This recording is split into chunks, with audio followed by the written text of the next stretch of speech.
هەرە ڕێبازی خەباتە پیری ئیرشادم دەوێ من گەلێکی سەربەخۆ و سەربەست و ئازادم دەوێ ملکەچی و ژێردەستی پیشەی من نییە ئەی بەدگومان باسی مێژووی ڕۆژگاری میدیا و مادم دەوێ سەرگوزشتەی قەیس و لەیلا باز مەکە بۆ من ڕەقیب داستانی زین و مەم شیرین و فەرهادم دەوێ سەرنزم ناکەم لەبەر هێز و تەوژمی ڕۆژگار تێدەکۆشم یان مەرگ یان ژینی پڕدادم دەوێ شەرتە کۆڵ نادەم هەتا ڕۆژێک بە ئامانجم دەکەم کوردم و ڕۆڵەی بە جەرگ و عەزمی پۆلادم دەوێ شۆڕشی شێخی حەفید و شێخی پیران شێخ سەعید بارەگای سمکۆی شکاک قازی مەهابادم دەوێ قارەمانی شۆڕش و ناوداری چەرخی بیستەمین جافە سوڵتان و قەدەم خێر و پەریزادم دەوێ هەڵگری ئاڵای خەباتن بەچکە شێرانی گەلم سەربڵندم سەربڵندی خۆم و ئەحفادم دەوێ عەونی سەربەستی لە ڕێبازی خەباتا دێتە دی من نەوەی زانا و بەهەست و ژیر و ئوستادم دەوێ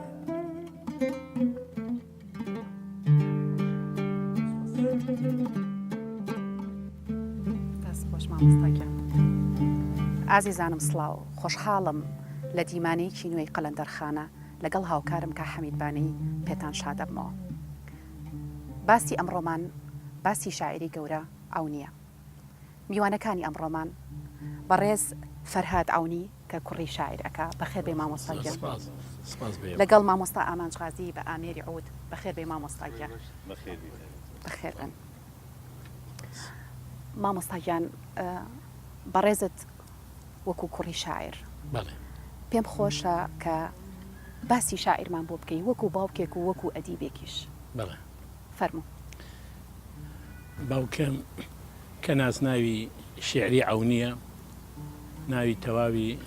عوسمان حەبیب عەبدوڵڵا قادرە لە پاییزی ساڵی 1914 لە گەرەکی بەفریقەندی لە شاری کوێ لەدایک بووە ئەو سەردەمە ئەگەر بێت و تەماشای کوێ بکەی کوێە بە شێوازێک بووە کە هات و بەردەی زۆر تێدا بووە شاعرانی گەورەی سەدەی نۆزدەمینی وەکو حاجی عەبدوڵای مەلی جەلیزادە وەکو منفی وەکو حاجی قادری کۆیی کە وەکو دەڕێ پێشەنجی شاعران بووە ئەمە وراستێکی بۆ کوێ بەجێهێشتووە کە جیلی پاش ئەوانی سەدەی بیستەمین دەیان شاعر کە دەرم دەیان کەمە یعنی توانم بڵێم سەدان شاعر و نووسەر و ڕۆناکبیر و سیاسەتمەداری لێ هەڵکەوتووە شارێک بووە لە پێشەنگی ئەو شارانە بۆ سەرڕای ئەوەی کە قەزا و بچوو بووە بەڵام تەوژمی نەتەوایەتی تەمیژمی ئەدەبی تەوژمی ئاینی پاک دوور لە تەعەسسوب لەو شارە سەری هەڵداوە بۆ نمونە مەلای گەورەی کۆیە مەلا عەبدوڵڵا جەلیزادە مەلا محەممەدی مەلا عەبدوڵڵای جەلیزادە دەڵێ بەڕیشی پانی پڕ لە ئەسپێ بناغی کوردان چۆن دەچەسپێ ئەمە مەلایەکی گەورە و قسەی کردووە جابزانە چ کەش و هەوایەک لەو شارەدا بووە کەش و هەوای ئەو وەختە حتا لەو مەولودانی کە بە مناسبەتی ئاینی ڕێک دەخران گۆرانی وەتەنی نیشتمانی و گۆرانی نەتەوەی تیا دەکرا ئەونی لەو کەش و هەوایە لەو شارە تێکۆشەرە دەدایک لە شاری کۆیە لە مێژوێکی دێرینەوە یاخیبوونێکی بەردەوام یاخیبوونێکی سروشتی تێدا بووە بەرامبەر زوڵم بەرامبەر زۆرداری بەرامبەر چەوسانەوە یعنی بۆ نمونە تەماشا بکە ئەو شارە کە وەخت خۆی سنجاق بووە هەولێریش تابعی کۆی بووە بەڵام ڕێگای نەبوو ڕێگای نێوانی هەولێر و کۆیە ئیلا ساڵی 1976 نەبێ یعنی بۆ شێوەیە کە محارەبە دەکرا بۆ ساڵی 1970 ویستیان بیر و خێنن وەکو شارەکانی دیکەی کوردستانی پاش ئەنفال ئەونی کە دێمەوە سەری لە عمری 16 ساڵیەوە 1940 نازناوی ئەونی هەڵگرتووە و شعری گوتووە ئەنی تۆ تەماشا بکە لە ساڵی 1933 کە تەمەنی 19 ساڵ بووە شعری ناردۆ بۆ کوێ بۆ گۆڤاری هاوار کە لە شام دەردەچوو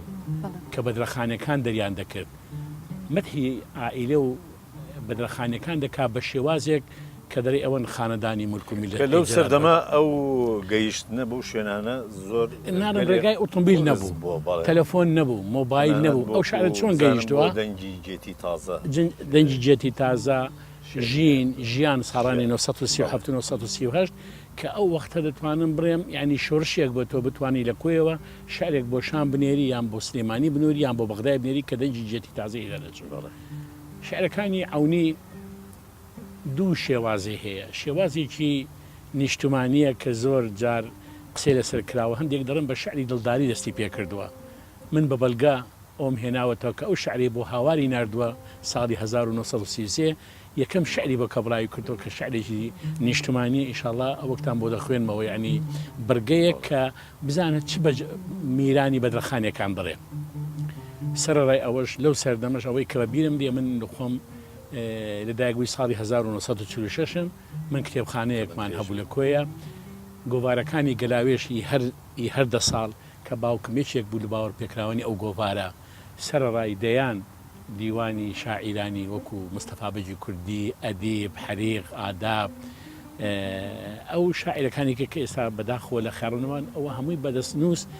لە کتێبخانەکەی باوکم هەبوو باوکم سەرڕای ئەوەی کە شاعیر بووە لە هەمان کاتیشدا هەرزوو لە بزوتنەوەی ئازادی خوازیگەری کوردستان وەکو حەمەبۆر باسی دەکە ئەندامی کۆمەڵی برایەتی بووە کە شێخ شێخ محمودی یەک لەوانە زانم ئەندامی پارتی هیواش بڕێ لە حیزبی هێوایەک لە ئەندامە سەرەکیەکان بۆ لە کۆیە پاشەوەی چۆتە ڕزگاری کە پارتی دموکراتی کوردستانیش دامەزرا وەکو حەمەڕەش باسی دەکا یەکەمین لێژنەی ناوچەی کۆیە ئەوەی تێدا ئەندام بووە تاکو ساڵی 1954 سەرڕای ئەوانش وەکو بازرگانێکی سەرکەوتو بووە لە کوێک لە بازرگانە سەرکەوتوانەیە کە لە کوێ بوون کە تیجارەتی توتن و لۆکە و ئەو مەسائلانی ئەو سەردەمە کە دەی کرد یەک لە بازرگانە سەرکەوتوەکان دیارەزانیوێتی شاعیرەتی نانیتیانی واللهی نازانم بەڵام دائیمە خەریکی لەگەر ئەوەی کە زۆر خەریکی ئاخر ئێمەش خێزانەکەمان خێزانێکی گەورە بوو ئێمە 13 خوشک و براینە ینی 7 خوشک و 6 برا بەڕاندیسان سەرڕای ئەوەی کە ماڵی خوشکیش و ماڵی براشی هەر لەگەر بوو سەرڕای ئەو کاری ئەوەی کاری سیاسەتیش دەکرد بەدەیان جار حەبسخانەکانی کۆیە و هەولێر و نوگرە سلمان و بەغدا و کووت و ئەوانە شاهدی ئەوەنە کە ئەو پیاوە پیاوێکی کۆڵە دەربە بە معنای وشە بەڵام بەداخەوە وەکو دوێنێ لە شوێنی خێش باسم کردووە ماچینەی ڕاگەیاندنی حیزبی لە پشت ئەو پیاوە نەبووە بۆی ئەو شعرانەی کە هەیە ئێساگەر تەماشای بکەی هەمووی دەرێ بۆ ڕۆژی ئەمڕۆ دانراوە کە باسی دووبارەکی دەکا کە باسی یەکبوون دەکا کە باسی ئەوە دەکا کە کورد ناگا بە ئەوە ئەگەر بێت و یەکگرێزی ماڵەکەی خۆی یەک نەخات و یەکگرێزی نییە مامۆستا گەلێک کەسێتی زۆر گەورە هەن لەو سەردەمانە ژیاون و ئیستا بەڕاستی نەیادیان ئەکرێنەوە ئەکرێتەوە و نەباسیش ئەکرێن کە ڕۆڵی زۆر گەوریان هەبووە مەغدوریەتی زۆر تێدا هەیە وەکو گوتم دیسان دەگەڕێمەوە سەرەوەی ئەو کۆی کە هێمنی مەهابادی دەڵێ چلۆن بۆ سورمە ناشێ خاکی شارێک کە حاجی پێی لەسەردانا بێجارێک ئەوەی لەو شارە لەدایک بوو لەو شارە گەورە بووە لەو شارە سیاسەتی کردووە و دەشی گوت ئێمە پێمان دەگوت بۆ مولکێک لە هەولێر ناکری ڕۆژانی ناخۆش زۆر هەیە بە تایبەتی ساڵانی پاش ئەنفال ئەوانە دێگۆ کوێە منزیلمە مەوامە و دەبێ گۆڕیشم بێ کۆیە بێفعل هەر لە کۆیە لە 20 حوتی ساڵی 1992 ئەمری خوای کرد ئەو خەزێنەشی بۆ ئێمە بەجێهێشتووە کە تا ئێستا دوو جار دیوانەکەی چاپ کراوە دوو ناوی ماجستەریشی لەسەر جوانکاری لە شعرەکانی عەونی و ژیانی سیاسی عەونی نووسراوە مامەساوەکو ئەزانین ئەوەی شاعیر گەلێک لە شعرەکانی کراون بە گۆرانی کەواتە گەلێک لە شعرەکانی لیریشیە حەزەکەین لەبارەی ئەوە قسە بکەین بەس پێش ئەوە حەزەکەین یەکێک لەو شعرانەی کە زۆر بەناوبانگە لەگەڵ خەڵکا و کراوە بە گۆرانی لەلایەن هونەرمەندی گەورە مامۆستا تایر تۆفیقەوە وەکو گۆرانی بیڵێن بۆی خەڵک ئاشنا بێ بۆی کە بزانن ئەمە شاعری گەورە عەونیە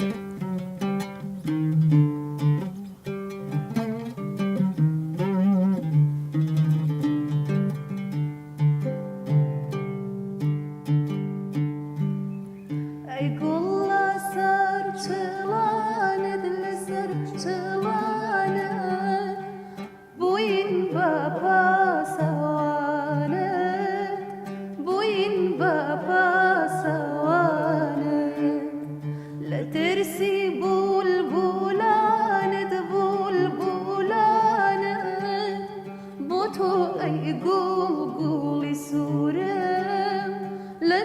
دوورم من مالون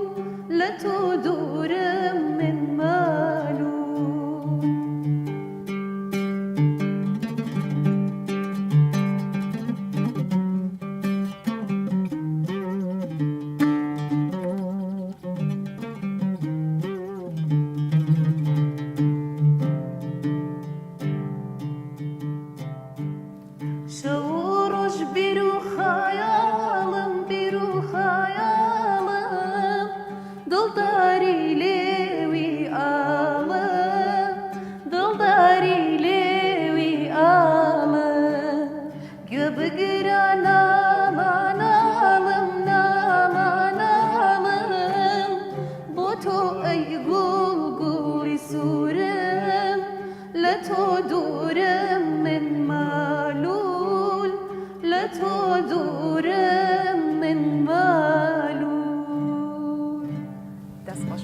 دەستخۆش مامۆستا ئەمانش دەستخۆش خەندەخەن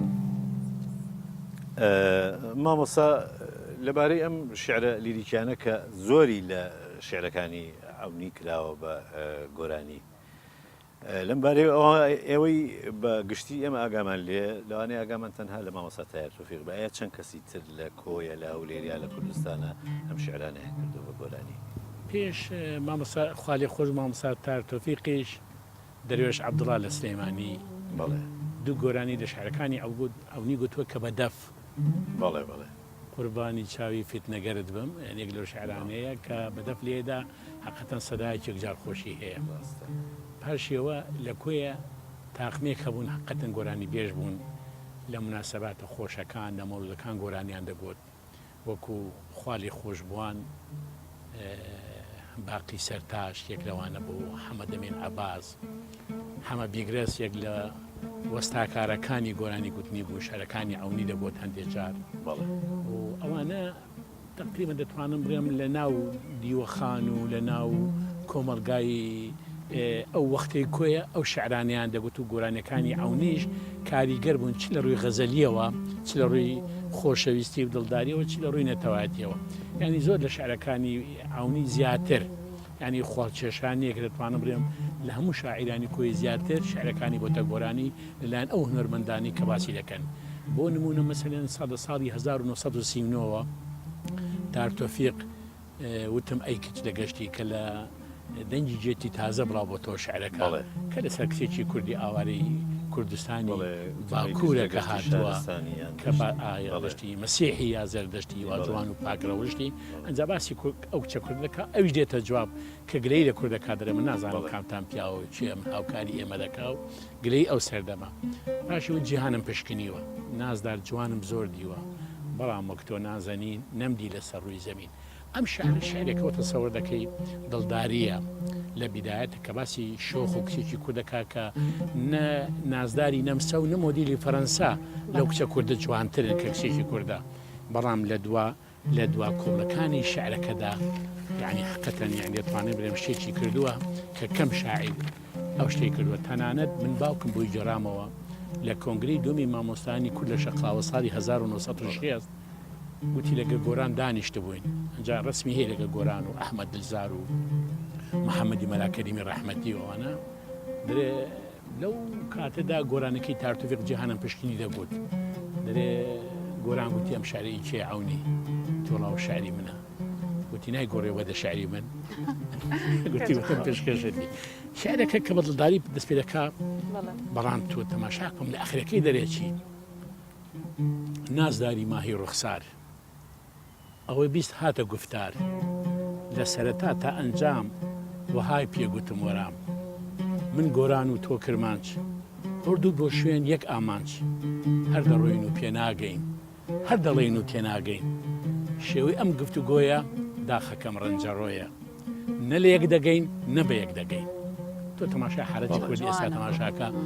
نە لە یەک دەگەین نە بە یەکی دەگەین ئەو ماکاورەی کە بە سەرمان هاتووە هەمووی ئەو نە لە یەک گەیشتنێ و نەگو بە یەک گەیشتنەیەکە لە کوردەوای ڕوودا مەبەستم شعرەکە لە سەرەتاوە نازدار جوانم زۆر دیوە یعنی وەکو شعرێکی دڵداری باسی کچێکی کوردەکە لە کۆتایەکەش بەو شعرە جامە خستەتی شعرەکانی ئەونی بوو حتا شعرە دڵداریەکانی شتێکی کوردی هەر تێکەڵ کردووە مامۆستاگیان هیچ شعرێکی بۆ دایکتان وتووە؟ ممکنە شعرە غەزەلیانەی کە گوتوێتی هەندێکی بۆ دایکم بوو بە تاکیری مەسانە خۆ دایکمی کە دیوە ئەکیل پێی وەکو دەرێ پێی معجب بووە خواستی وێتی پاشیەوە ئێمەش لێ پاشی کەوت بووی تاکیری یعنی بەڕ هەندێک جاری شاعیر خۆ شعر تەنها شعر نییە بۆ خێزانەکەیان خۆی بۆ پۆشتی مەچووریش دەڕێک جار شعر زادی خەیاڵە بەڵێ مامۆستا گەلێک بابەتی دەستنووس هەیە کەینی ئەونی کەماوە کە ئەمانە چاپ نەکراوە یعنی ئەوەی وابزانم بەڕێز باسە کرد لای دکتۆر کوردستان مکریانیە کۆمەڵی دەستنووسە ئەو بابەتانە چین کە ماونەتەوە تا ئێستا واللهی دەی بینەوە سەر گورشتەی دیوانەکەی عونی ئێمە ساڵی 1963 وەکو گوتم عونی ساڵی 1940 لەدایک بووە ساڵی 1963 کە جەیشی عێراقی جەیشی بەعساتە کوی ئەمە پێش ئەوی بێ ئەمە ڕۆشتی چوینە قەڵازە و چوینە هەڵشوێ سەر حدودی ئێران ماڵەکەمان بەجێهێشت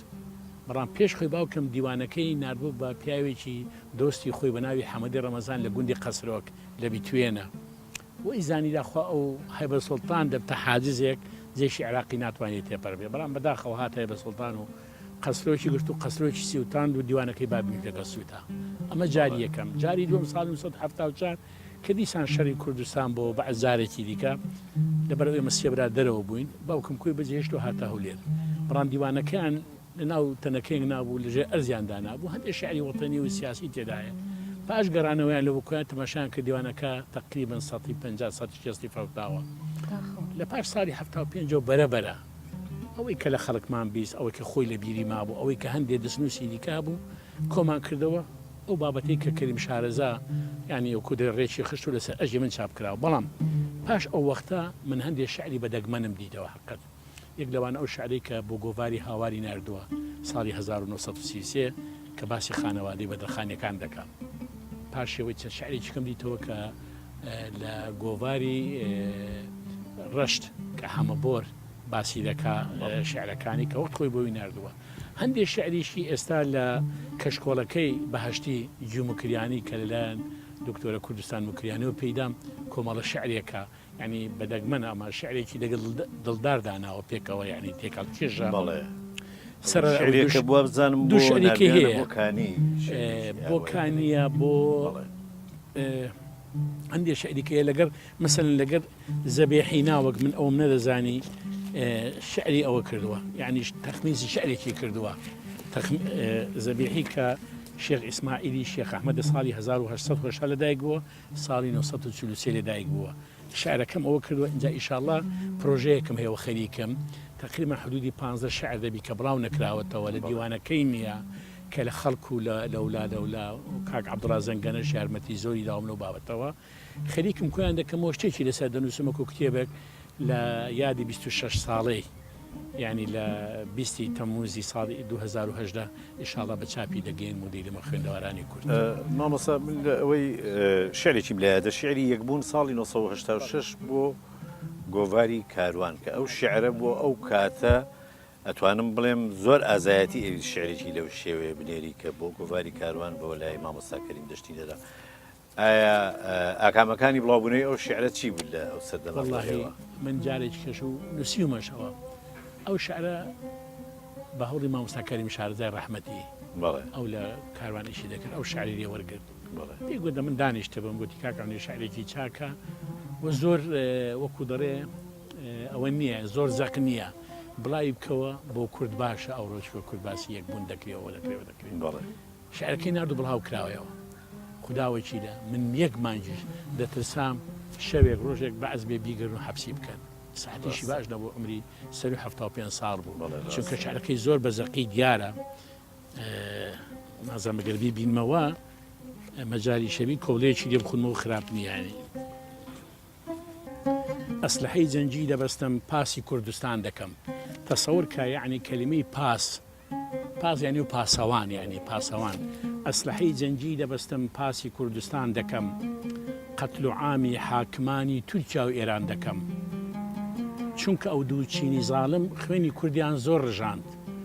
دژمنی خاک و وڵاتم پەرت و سەرگەردان دەکەم ناکەسێک نیم بۆ مەتاڵیب من ڕووی لافەوە ئرسی خۆمە بەڵکو داوای دەوڵەتی ساسان دەکەم زۆر کەس دەیانگۆ کاک ئەونی زۆر ڕۆیشتووی ساسانیەکان کوردنین فارسن ئەویشدا ئێمە دەیگوت بگەڕێنەوە سەر وتارەکانی مامۆستا جیموکریانی کە لە بە زنجیرێ لە گۆڤاری هەتاو ڕاوی دەکردەوە ساڵی 1957 لە زاری نووسەرێکی فارسی کە دەڵێن نژادی ساسانیەکان کورد بوون فارز نەبوون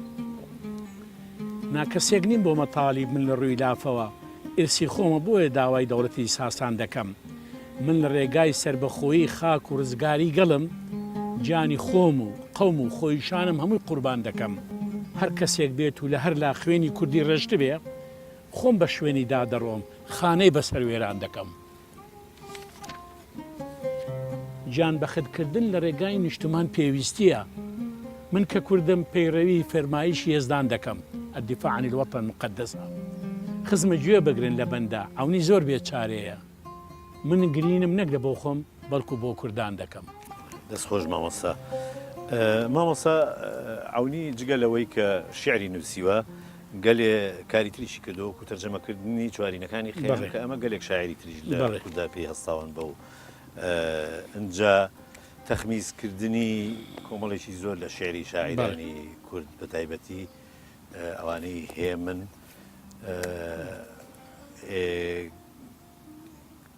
کە ئێمە ئەوەی کە بیستومانە لە لای کورد شێخ سەلام کردوێتی گۆران کردوێتی ئەمەی شاعری گەورە مامۆستا عەونیش ئەمیش ئەم چوارینەکانی خیامی وەرگێڕاوەتە سەر کوردی ئەمە زانم بۆ کرمانجیش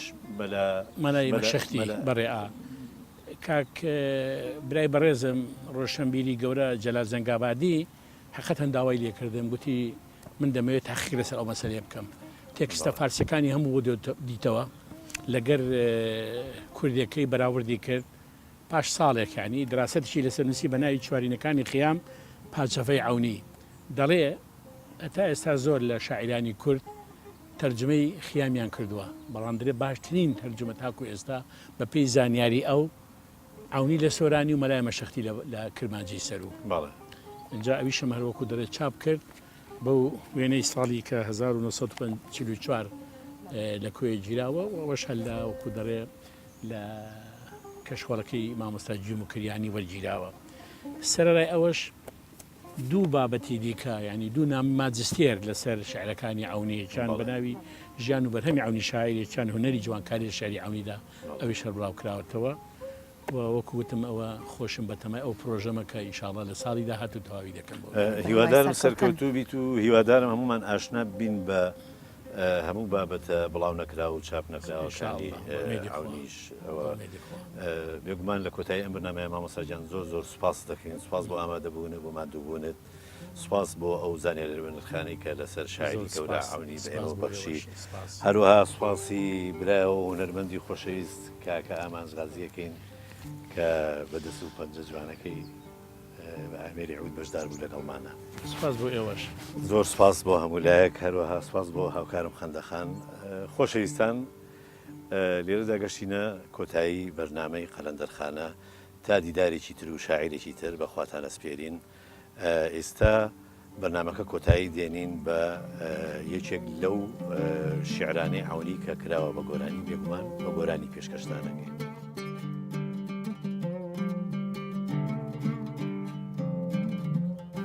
گوتمەی کرد لە گەشتی شارستانی یا دەشتی هوا جوان و پاک ڕاوەشتی مەسیحیە زەردەشتی